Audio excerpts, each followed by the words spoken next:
To continue our discussion, joining us now is retired U.S. Army Colonel, Senior Fellow for the Center of Security Policy, and former Director of Cybersecurity Policy for the Department of Defense, John Mills, and former Lieutenant Colonel in the United States Army and CEO of the Near East Center for Strategic Engagement, Sargis Sangari. Colonel Mills, there's been a lot of chatter this week about the use of chemical weapons by Putin as he appears to be more and more desperate. What do you think the chances are of him doing that? And what are the reasons why perhaps he won't? Yeah, an honor to be with you, Tom. Yeah, this is a precarious situation because this has not gone the way the Russians really hoped, and what they essentially in their deal with the Chinese, essentially they relayed to the Chinese this was going to be very easy. They were going to seize Kiev within days, and almost a month. They are still not there. And they are just still having troubles all over the place. They did a hypersonic missile strike right above the Romania, very concerning. But if they use chemicals, we have essentially demilitarized, destroyed almost all of our chemical weapons stock. In fact, that's U.S. law, and it's an international treaty we signed. We are to be done with everything by 23. So we have a little bit left in Kentucky and a little bit left in Colorado. Our policy has traditionally been no first use. So the challenge is if he goes chemical, we have very little to respond with at this point in time.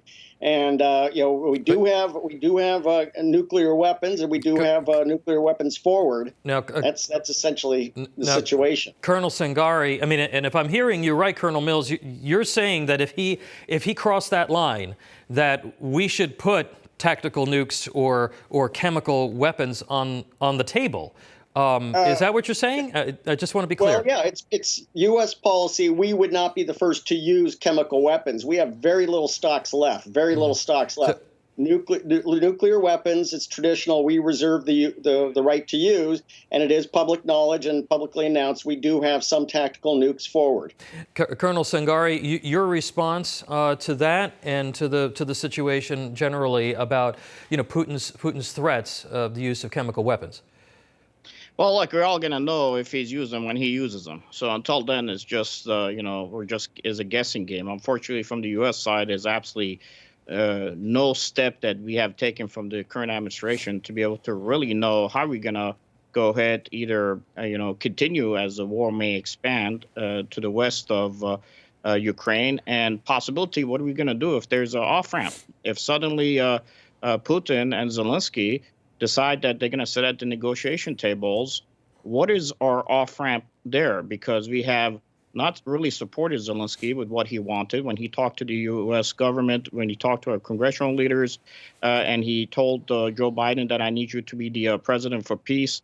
Joe Biden turns around the same day, calls Putin a war criminal. That doesn't solve Zelensky's issue, which he came to the table. And when he says, I need my skies closed, and start offering some kind of a solution to help, we gave him drones that can knock out tanks, period. Right. So we don't listen to him. We don't understand what his needs are. So in this particular case, if Russia decides to use the type of weapon system it wants to, I don't think this administration had thought through the process of what to do to be able to counter it. Mm-hmm. Colonel Mills, and I only have about 45 seconds left, Russia's been launching cyber attacks in Ukraine, but they have not really fully leveraged their capabilities to hit other allied countries. Do you think that that is likely to happen in some way or through their confederates?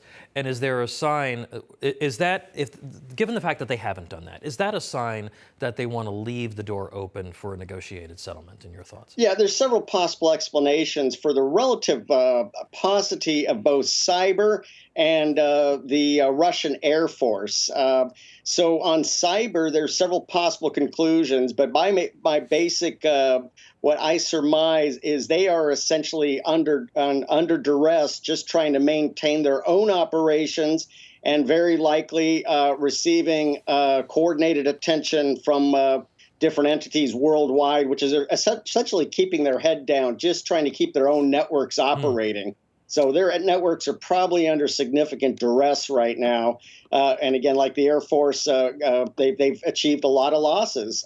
So that explains the relative lack of the Air Force. So two curious and unforeseen situations, both with cyber and with the Russian Air Force.